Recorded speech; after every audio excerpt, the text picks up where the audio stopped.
सर्पगंधा के बारे में हम थोड़ा जानकारी ले लेंगे। सर्पगंधा जो पौधा है, इसको संस्कृत में नाकुली बोला जाता है, मराठी में हड़की बोला जाता है, अंग्रेजी में सर्पेंटिन रूट करके बोला जाता है, साइंटिफिक लैंग्वेज में राउल्फिया सर्पेंटिना बोला जाता है। ये अपोसाइनेसी कुल का पौधा है और हम जानते हैं ये जो पौधा है एक अनोखा पौधा है, एक दिव्य वनौषधि इसलिए है इसमें 50 प्रकार के अल्कोलाइड पाए जाते हैं। Reserpine, vincristine, vinblastine, morphine, codeine, ऐसे काफ़ी सारे अल्कोलाइड्स पच में पाए जाते हैं। हम जानते हैं कि हाई ब्लड प्रेशर काफ़ी बड़ा है और उसको नियंत्रित लाना है तो सर्पगंधा की जड़, सूखे हुए जड़ काम में आते हैं। और इसका आयुर्वेदीय महत्व, इसका औषधि गुणों का महत्व हम आयुर्वेदाचार्य डॉक्टर मिनल लाड से ले लेते हैं। सर्पगंधा, जैसे सर ने बोला है कि उसे नाकुली बोलते हैं, तो ये नाकुली, सुरसा, नागसुगंधा, गंध नाकुली, नाकुली यानी नेवला। तो नेवला सर्प का शत्रु होता है और सर्पदंशम यानी सर्प विष का उतारने वाली इसकी जड़ी होती है, इसीलिए ये नेवले जैसा काम करती है, इसीलिए उसे नाकुली या सर्पगंधा बोला है। उसके कार्य में बोला है कि भोगी, लुता, वृश्चिका, आखुविष, ज्वर, कृमिव्रणान। भोगी मीन्स सर्प, लुता मीन्स मकड़ी, बिच्छू, वृश्चिक मीन्स, और आखू मीन्स मूषक का दंश। इन सभी दंशों से जो विष आता है मनुष्य के शरीर में, उसको उतारने वाली उसकी इसका जड़ उपयोग में लाता है, मूल उसका उपयोग में लाया जाता है। ये जो औषधि पौधा है, ये आप देख सकते हैं यहाँ पे इसके 3 पत्ते होते हैं और 3 पत्ते एक ही नोड से आ जाते हैं, इसलिए इसको वर्ल्ड फाइलोटैक्सी बोला जाता है।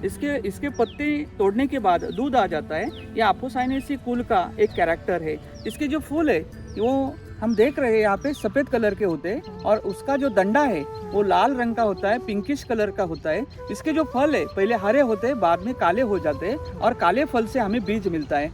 हमें अगर जड़ ज़्यादा चाहिए तो फूलों की तुड़ाई करनी पड़ती है, अगर हमें बीज चाहिए तो हमें फूल वैसे ही रखने जरूरी होते हैं। इसका हमें प्रोपोगेशन, क्योंकि ये क्रिटिकली एंडेंजर प्रजाति है और अगर इसका हम खेती करना चाहते हैं तो हम उसका तनों से कटिंग से या जड़ के कटिंग से और उसके बीजों से भी हम इसका रोप बना सकते हैं और खेती कर सकते हैं। लेकिन अधिक उत्पाद के लिए बीजों से ही खेती करना जरूरी है, तो जड़ हमें अच्छे मिलते हैं। मैम, इसके औषधि के बारे में, ये निद्रानाश में भी काम में आती है, तो और क्या आप बताना चाहते हैं? जैसे आपने पहले ही बोला कि सर्पेंटिन जो है वो रक्तभार शामक है, तो हाइपरटेंशन में अभी मॉडर्न की दवाई, एलोपैथी की दवाइयों में भी इसका एक्सट्रैक्ट यूज़ होता है और आयुर्वेदिक की भी उसकी बहुत सारी दवाइयाँ रक्तभार वृद्धि के लिए बनती है, जैसे आर्जिन है और सर्पगंधा घनवटी है।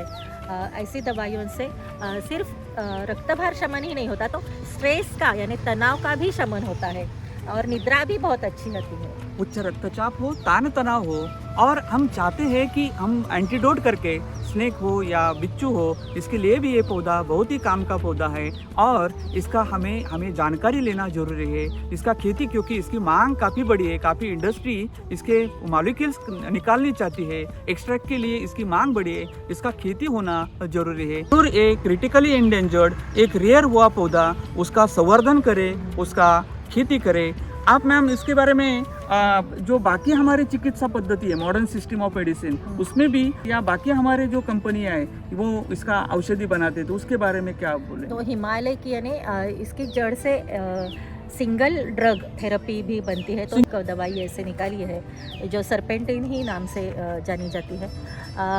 वैसे कृमिघ्न भी है इसकी जड़, इसीलिए जो जैसे एंटी एल्मेंथिक द्रव्य होते हैं या ड्रग्स होते हैं, उसमें भी इसकी जड़ यूज़ करते हैं। बहुत बहुत धन्यवाद मैम।